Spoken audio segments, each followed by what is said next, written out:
This Friday was dubbed the Friday of Kinship, with thousands of people going out to demonstrate, according to activists, eyewitnesses, and videos that we also saw uploaded to YouTube. But again, CNN cannot independently verify the authenticity of those videos. We also heard from activists and eyewitnesses that on numerous occasions, Syrian security forces once again opened fire indiscriminately on unarmed protesters, chanting for the downfall of the regime, chanting for the unity of the nation. Interestingly, though, on this Friday, we, for the first time, saw Syrian state television also reporting on these demonstrations. They were not, however, calling them demonstrations or protests, but instead small and sporadic gatherings. And they were also saying that they were deviant groups, that is what state TV is calling them, who are trying to foment unrest. They also said that these deviant groups had snipers and other masked men who were then firing on civilians and on Syrian security forces themselves.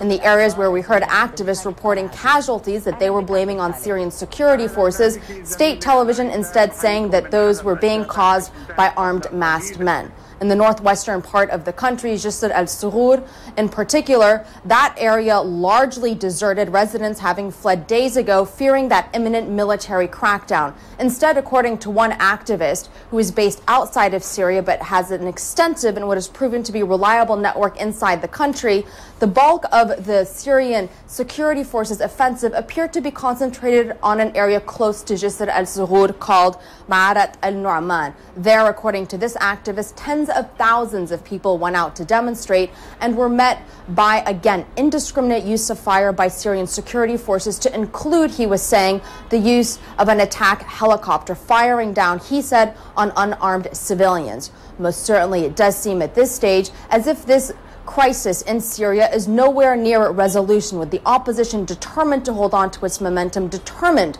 to topple the regime, and the regime determined to stay in power.